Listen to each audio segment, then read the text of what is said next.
திமுக கூட்டணி சார்பில் திருச்சியில் போட்டியிடக்கூடிய துரை வைகோவை ஆதரித்து புதுக்கோட்டை மாவட்டம் வாரப்பூர் பகுதியில் அந்த தொகுதி எம்எல்ஏ முத்துராஜா வாக்கு சேகரித்தார். அப்போது அங்கிருந்த மருந்தகத்திற்கு சென்றவர் வாடிக்கையாளர்களுக்கு மருத்துவம் பார்த்தபடி தங்களுக்கு வாக்களிக்குமாறு கேட்டுக்கொண்டார். தொடர்ந்து டீ கடைக்கு சென்றவர் மதிமுக சின்னமான தீப்பெட்டியால் அடுப்பை பற்ற வைத்து பொதுமக்களுக்கு டீ போட்டு கொடுத்தும் வாக்கு சேகரித்தார்.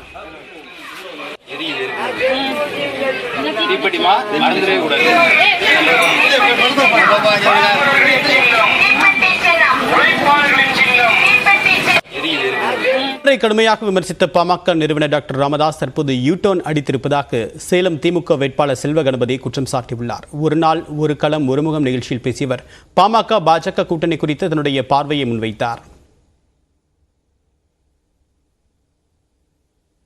பாமக பாஜக கூட்டணி இணைப்பு அப்படின்றது பாஜக நினைக்கக்கூடிய அந்த வெற்றியை வாக்கு சதவீதத்தை அவங்க எய்ம் பண்ணக்கூடிய அந்த தொகுதிகளில் அந்த வெற்றியை அவங்களுக்கு கொடுக்கும் நீங்க நம்புறீங்களா? பாட்டாளி மக்கள் கட்சியினுடைய வாக்கு சதவீதம் எவ்வளவு, அவங்களுடைய பாஸ்ட் பர்ஃபார்மன்ஸ் எவ்வளவு, பாட்டாளி மக்கள் கட்சியோட கூட்டணி சேர்ந்துட்டாலே அவங்க ஆட்சி பிடிச்சிடுவாங்களா? நம்பர் ஆஃப் சீட்ஸ் அதிகம் கொண்டு வந்துட முடியுமா?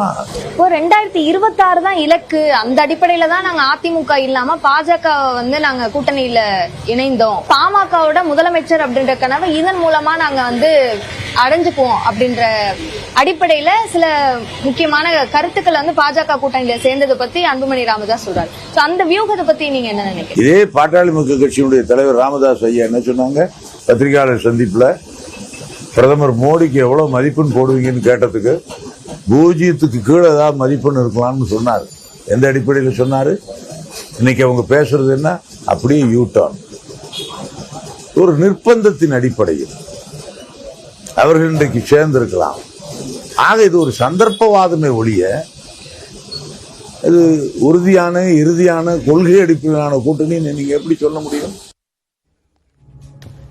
இன்று பகல் 12:30 மணிக்கு ஒரு நாள் ஒரு களம் ஒருமுகம் நிகழ்ச்சியின் முழு நேர்காணல் ஒளிபரப்பாகும்.